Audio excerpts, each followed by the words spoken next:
Welcome to the 5G Guys podcast, the premier resource for industry insiders and newcomers alike to explore anything and everything wireless telecommunication. We discuss, explain, and explore all things wireless technology. So let's dive right in. Welcome your host, Dan McVaugh and Wayne Smith. Hello, everyone. Welcome back to another episode of the 5G Guys. I'm Wayne Smith, and I'm joined as always by my co-host, Dan McVaugh. Hey, everyone. Great to be with you again. Thanks for joining us. Before we get started, as always, make sure you hit the subscribe button. Go to 5gguys.com to connect with us and give us some stars and tell your friends if you like what you hear.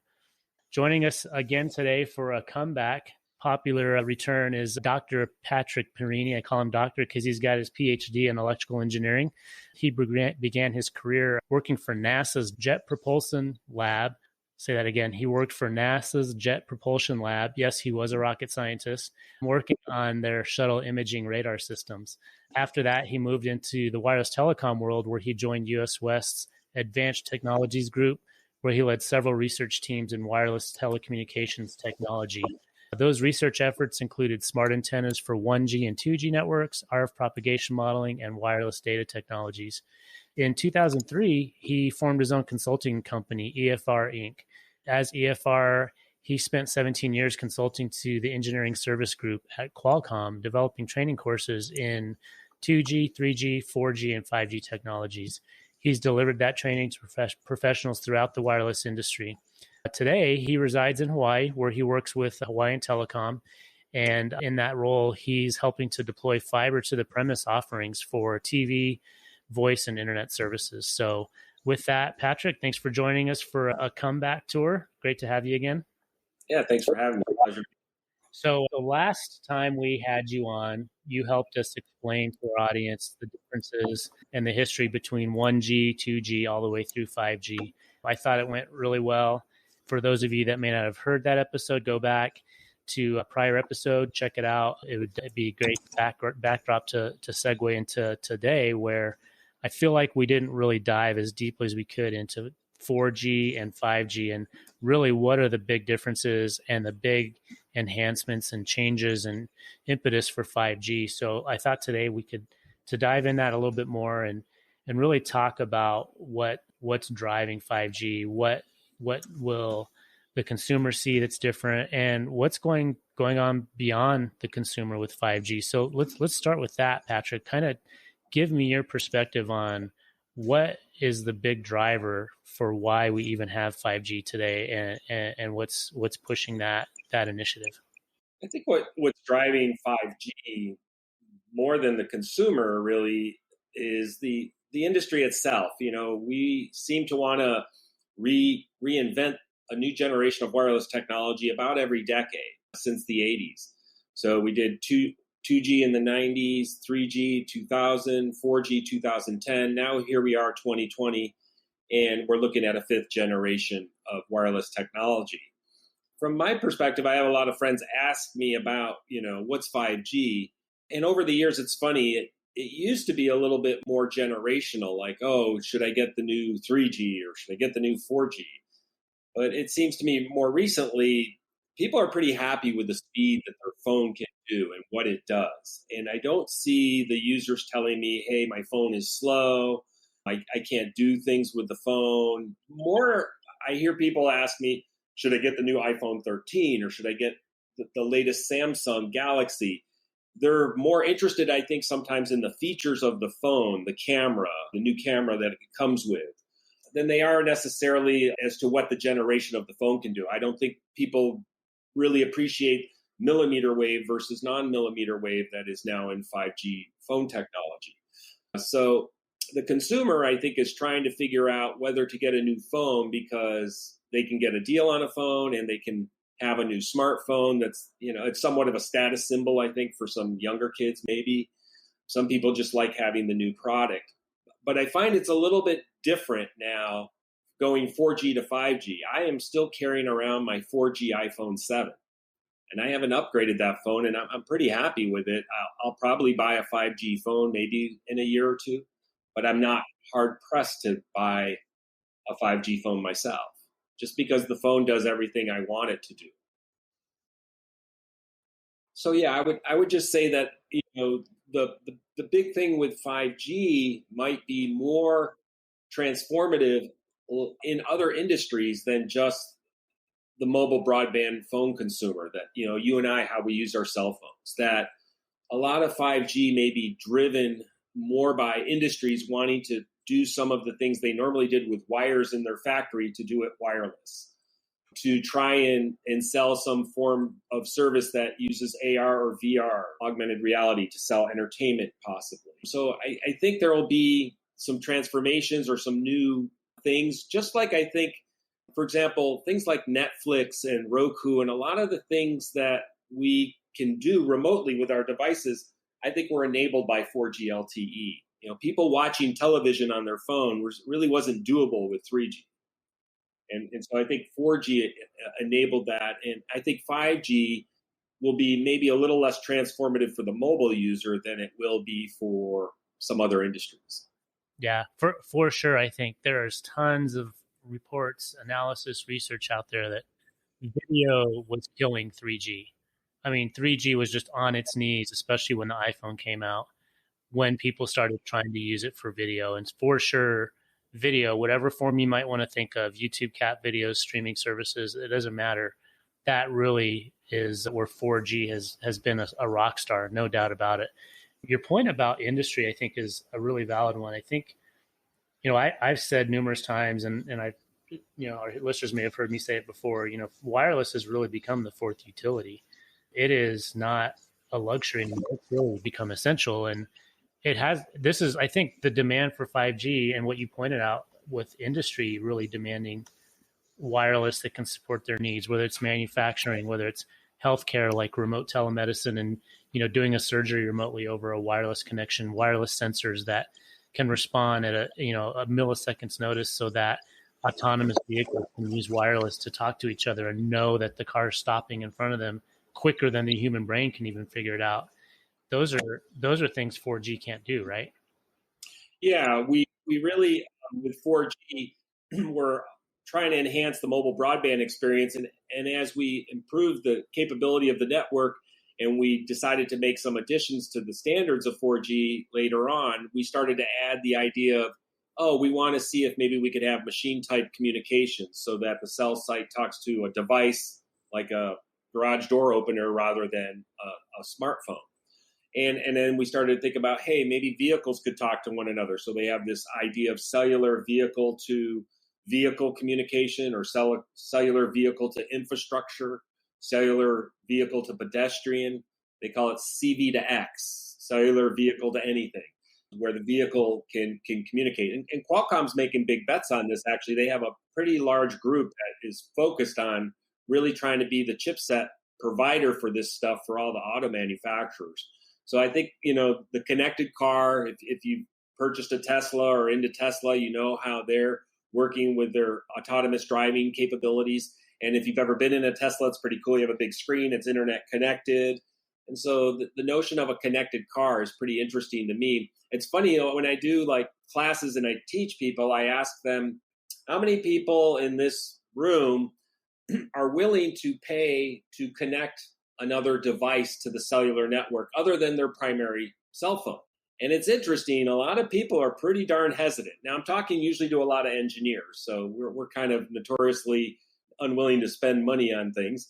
But, I think it's just funny that people have a hard, like I'd ask them, would you be willing to pay for a plan for your car, to have your car connected at all times?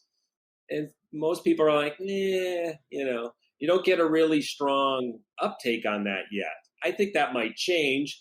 I think there's services being offered, like you could put a little modem in your car, right? And if you run into any trouble, that modem can notify somebody that you're having problems with your vehicle. I forget the name of that service. I think Verizon is selling this service actually under a brand name I can't recall. But I think more and more we're going to see that. And now you can essentially, any car, if it's, you enable cellular connectivity by putting a widget in the car, and it can talk to some of the electronics in the car. Now you have a way of essentially keeping track of your car remotely. I think an interesting concept that you bring up, Patrick, is for years, the wireless carriers in this space was built for the user experience in the call quality, connecting to the internet in your device. But actually, we're on the frontier of we're moving beyond that. Yeah, call quality is important, having your phone to do things, but it sounds like, from your perspective, that 5G is opening the next door of Industry 4.0, of connected vehicles for safety reasons, just for a lot of different things. It may not be directly to the consumer, but it's about making the consumer's life better into the future through these other services. Is that what you're saying? Yeah, for sure. I think that a lot of the ways that we will use the wireless connectivity will evolve just like it evolved from 3G to 4G.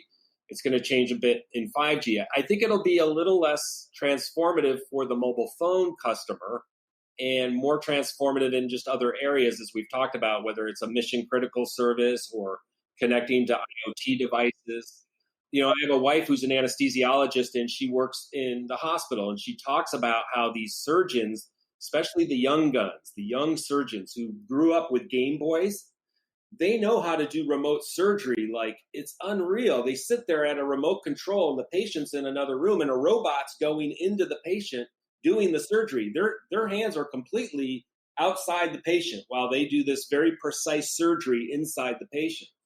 And so there's no reason why that can't, if you can do that without touching the patient, now you can bring that idea to, say out here in Hawaii, the outer islands don't have, surgery capabilities that we have on Oahu, for example. And so you could envision, having remote surgery capabilities eventually in some of these hospitals that can't staff the doctors there locally. And so that's very, very, that's a big deal, right? That's very transformative in the healthcare space. And as we've talked about, this will probably transform other areas, whether it's vehicles or industry connectivity, loading docks, for example. I think you're right, Wayne. I think really the key thing for listeners and for people to understand of the is, don't think of it as it impacting your experience on your phone. Think of it as the impact it's going to have on your life holistically, right? You're going to be driving down the street and you're going to start finding over time that traffic gets better because smart cities are predicting the flow of traffic, and traffic signals are able to be more smart about how they work together as a group instead of individually. And the fire department gets a 911 call, and now all of a sudden those traffic signals are diverting and routing traffic so that they can get their response location faster, and just on and on and on. You can just think about all of these things that are going to start happening in our world around us that we're not going to know why everything got so much better, but it got a lot better. And it's going to be because things like 5G enabled that behind the scenes, and we don't see it happening. I think that's really the way I try to tell people the impact you're going to get from 5G. It's not going to be getting your cat video faster. It's going to be just your world around you just getting so much faster and better from the standpoint of technology. I think that's really the way I see it rolling. So, and Wayne, you talked in a previous episode about some of the things in your world that you guys are deploying. Tell us a little bit more about where you're starting to see 5G pop up. Yeah, I think definitely in the large venue space. So we build neutral host networks inside venues, which is a more compact type of network. But 5G there, one of the things that's really we're going to see an impact is mobile gambling. Being able to utilize the technology. I know that gambling's not a great thing for all folks, but it's definitely a service that's coming on rapidly. You're going to be able to do your fantasy sports teams while you're doing the sport and gambling on those players as they do it. So that's some of the venue work that we've seen start to take hold, and we're doing it now. I did see that the FirstNet network is also rolling out 5G. And some of the first reasons that I had heard, I'm not sure, we had to validate probably, but so that those emergency responders and their equipment can be connected to the network. So a fire truck, for instance, we know if it's performing, if we know what the water levels are on tanker trucks and different things like that. So I do think those will be some things that affect all of us and bring better services and safer communities to us. Yeah. So for the listeners that know what Wayne's talking about, FirstNet, back after the 2008 recession, as part of the recovery funds that were created by the federal government, they set aside and allocated a bunch of money to build a dedicated 4G LTE network nationwide for first responders.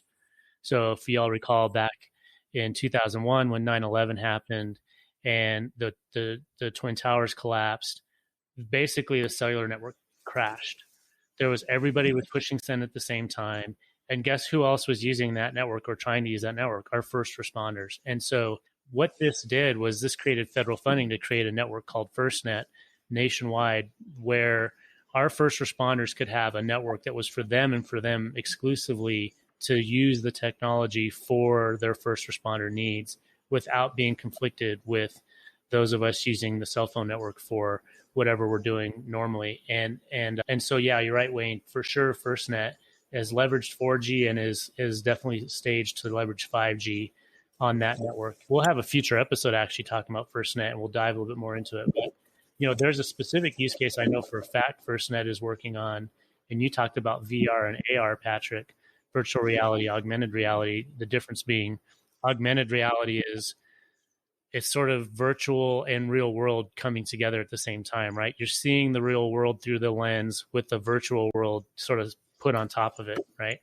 They're looking at AR and using 5G so that a firefighter can go into a burning building full of smoke, and they've got a heads-up visor that shows them the floor plan as they're walking because they can't see it because of the smoke, and then shows them maybe where the terminals are for hooking up their hoses and things like that are enabled by 5G. That's a very specific use case that I know that FirstNet has been working on, and they plan to roll out leveraging 5G. So for sure, some really cool stuff there that, again, as a consumer, we're not going to see that on our phone, but it's going to make our world around us that much more advanced. Hey, real quick, a quick word of thanks to today's sponsor, Vertex Innovations, before we get started. For over 17 years, Vertex has been building the nation's wireless and broadband networks. Providing project management, network engineering, and construction oversight are just some of the ways Vertex helps their clients. So if you're looking for more of a partner to help you with your wireless network designs, construction, implementation, or operations, reach out to Vertex. You can find them at vertex-us.com. That's VERTEX-us.com. So Patrick, tell me a little bit more about what 5G is doing. How are they pulling this off? What's going on in the network that's allowing this to happen? And I know one area you've talked about was this concept of latency. So maybe start with latency, explain what it is, and then explain what's happening in the 5G network to improve it. And so I think one of the things we noticed is that your cell phone today still has a little bit of a slow response comparative to if you had a fiber or wire connection to your device. And so latency measures the time it takes for the network to provide us a response from a request. The way we measure latency is we ping the network. We essentially just go doink to the network or ping, and that ping goes out to a network element and then returns back to us. When we get the response back, it tells us how long did that ping take to go to one end of the network and back. So it's a measure of your network's speed, if you will, how fast it can send something and return the request back. Kind of like how quick is the teller to respond to your request if you make a request from a teller in line or something. Right. I explain it as it's more responsiveness than speed, right? It's like how quickly the teller responds back to you, and then a certain amount of speed after that. Yeah. And so latency, when you have a lot of latency, right? How do you experience that? Well, it's delay, right? If you're in a phone call and you have a lot of delay, that's pretty annoying, right? When you're trying to talk to somebody. And what really screws up the phone call when we were trying to do voice over IP is not the latency per se by itself. If the latency is 10 milliseconds, 20 milliseconds, we can deal with that in a phone call if it stays consistent. If the latency starts jumping around 10 milliseconds, 5, 20, 35, 40, and it keeps moving a lot quickly, we call that jitter. And that jitter wreaks havoc on your voice call. It doesn't matter even if you have low latency. If it's jumping all over the place, you get this really warbly call that is very difficult to process. We have de-jittering buffers that we can work with a little bit, but they can only handle so much wiggle room in that delay. So latency is an important characteristic that, for the most part, we've been able to get away with latencies down to 20, 30 milliseconds, and we can do voice over IP on 4G networks now.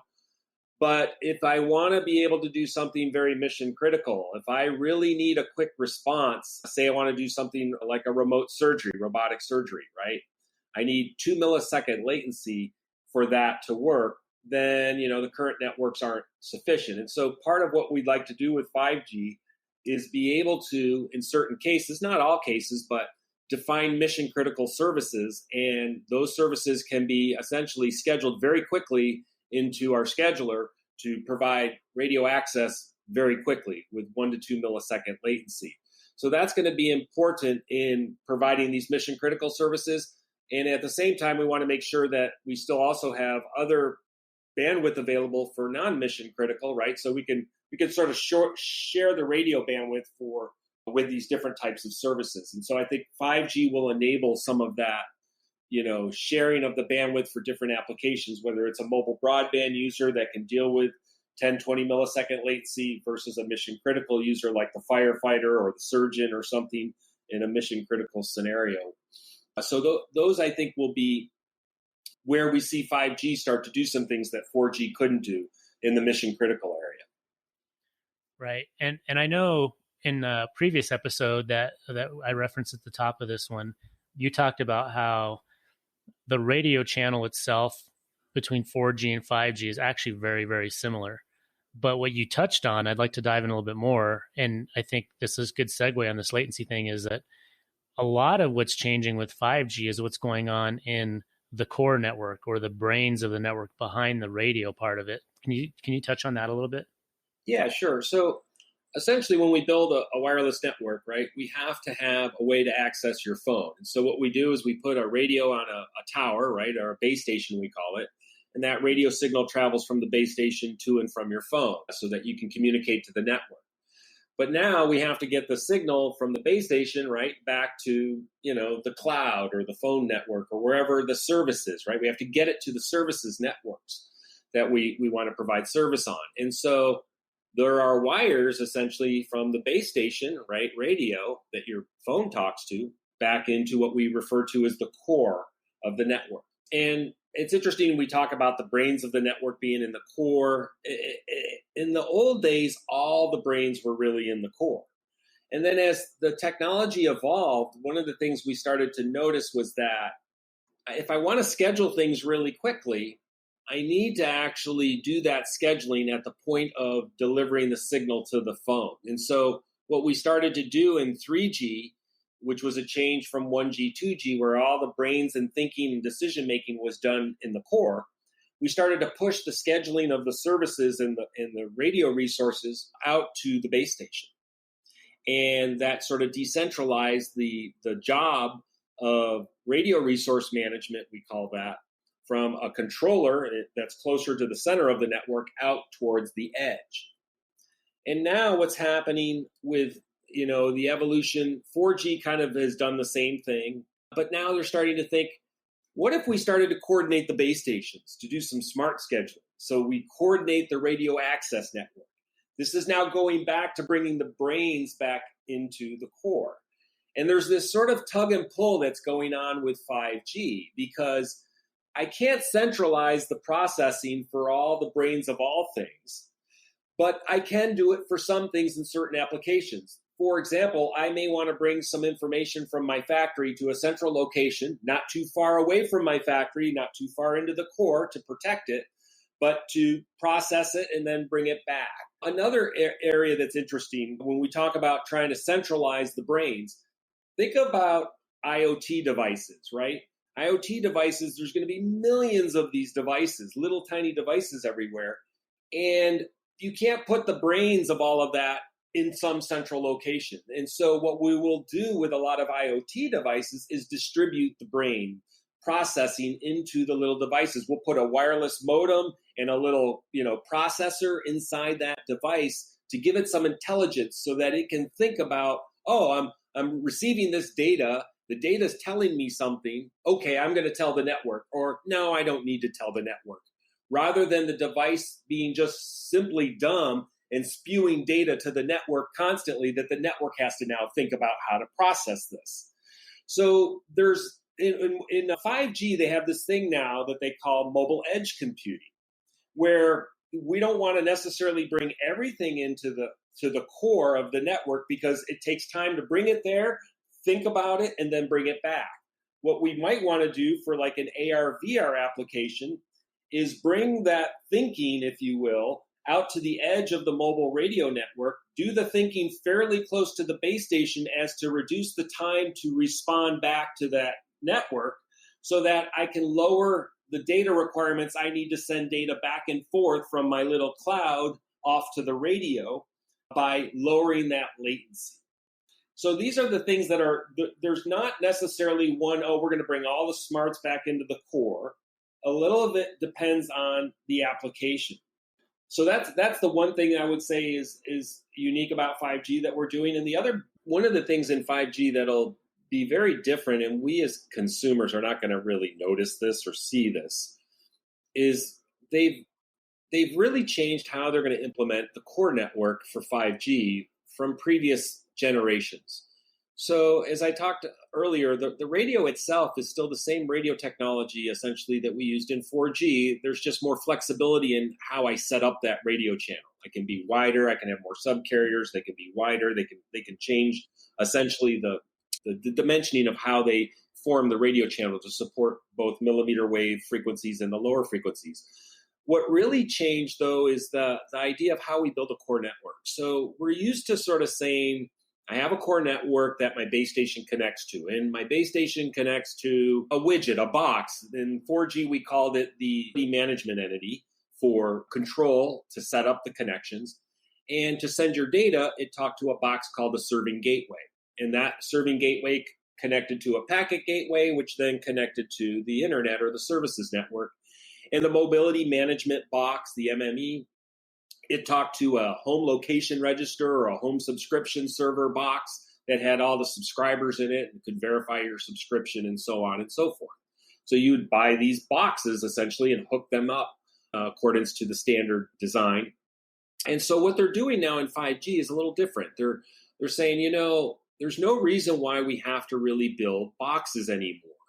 The entire network can essentially be virtualized in software. We can software define the network. And rather than having boxes that are physical, that have certain functions assigned to them, we're just going to define all the functions. And there will be no more boxes per se defined. So every function that you need the core network to do gets defined. It becomes virtualized. And they essentially take that software-defined core network and put it on a standardized industry blade server. And this now really reduces the overall cost of the network to deploy it.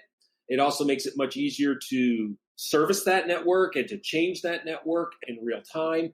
Provisioning of the network is all done in software. There's very little hardware that has to be really connected in a special way.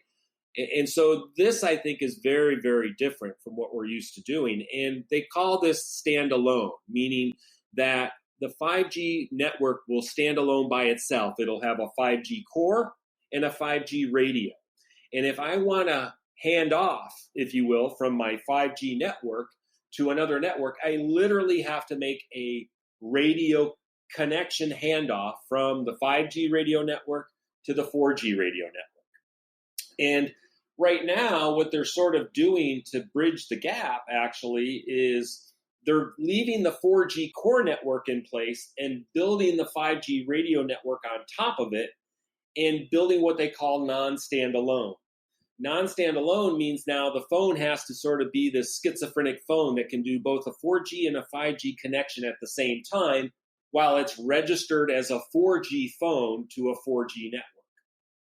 Now, if I'm running around the network in this non-standalone world, my phone never does really a radio handoff from 4G to 5G. It just sort of decides, hey, I want to add this 5G cell to my 4G connections. And 4G is sort of the setup connection, if you will. And if I need more radio services, I add 5G cells to it.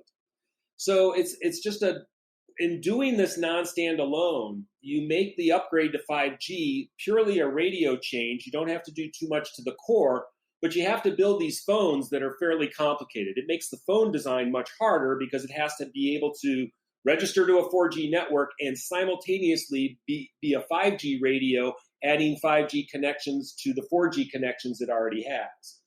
Versus if I do what they think of as standalone 5G, I could literally just build the 5G network from the ground up standalone, as the name defines it. And the phone itself is purely 5G. It literally has a 5G registration, a 5G SIM in it. It talks to 5G radio. And I literally have to do the handoff like I did in the old days between 3G and 4G or 2G and 3G. I have to really hand off from one radio network to the other. And so we'll see how long it takes for them to get to this standalone mode. I've been surprised to see how quickly T-Mobile has accelerated the development of standalone in their operations, and they're very committed to getting to 5G standalone. So we'll see if the other operators are as interested in this or if they'll keep that 4G core network operating for quite some time before they do the big network transformation in the core to a software-defined 5G core network. Got it.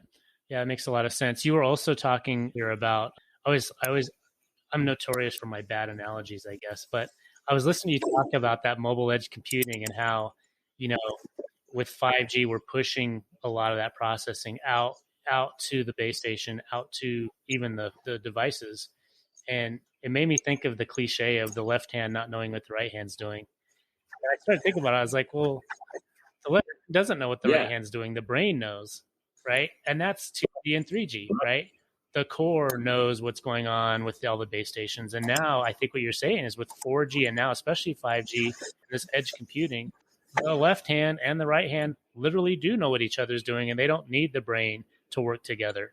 That's kind of the analogy, right? Yeah, they don't have to necessarily talk to the core to figure out how to coordinate some things locally. And I think coming full circle to what we were talking about earlier with FirstNet, for example, I know one big application they're working on is how can they still work when there's not a radio network supporting them? And so they're literally enabling peer-to-peer communication, right? Phone, device to device, where they don't need the network, similar to old walkie-talkie, public safety radio systems, but now with 5G, 4G capabilities, peer-to-peer, where processing happening between each other without a network supporting them. You had a firefighter in the Rocky Mountains in the middle of a canyon with no network to support them. They're now going to still be able to use these kinds of advanced services peer-to-peer, which is, I think, really cool. Yeah, I think they referred to that in the old LTE standards. They called it the side link. And this side link was going to enable device-to-device communications so that we could talk to one another as users. And it never caught on as a consumer thing. Like, people thought, hey, the best way to find each other, like at a rock concert, would be through this device-to-device thing that you could find each other or whatever. But I think there was just no way to monetize it to the consumer. But it has so many other applications, like you just pointed out, for the firefighter. The other place where they're going to use that side link, right, device to device, is vehicle to vehicle.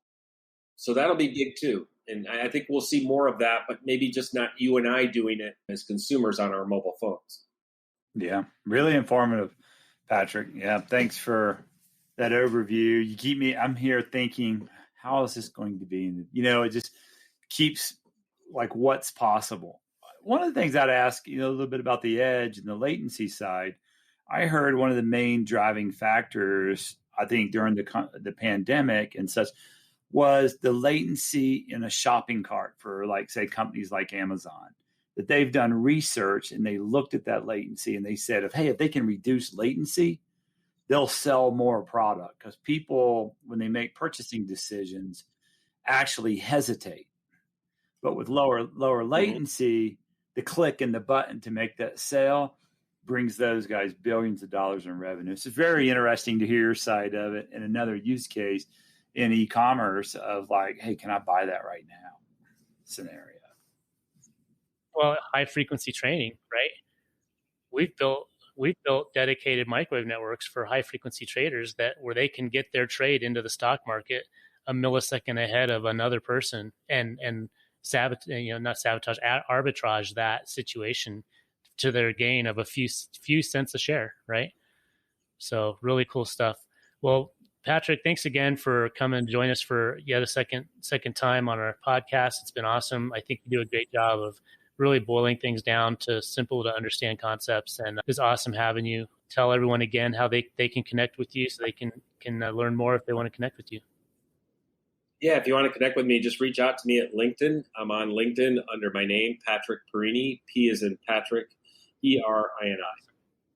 Awesome. Well, thanks, Patrick, once again. To all our listeners, as always, if you like what you're hearing, subscribe, give us some ratings, some stars. If you have any questions, comments, if we got something wrong, go to 5gguys.com or comment on your device you're listening to us on, and we will absolutely get back to you on your comments and maybe even bring those issues up on a future episode.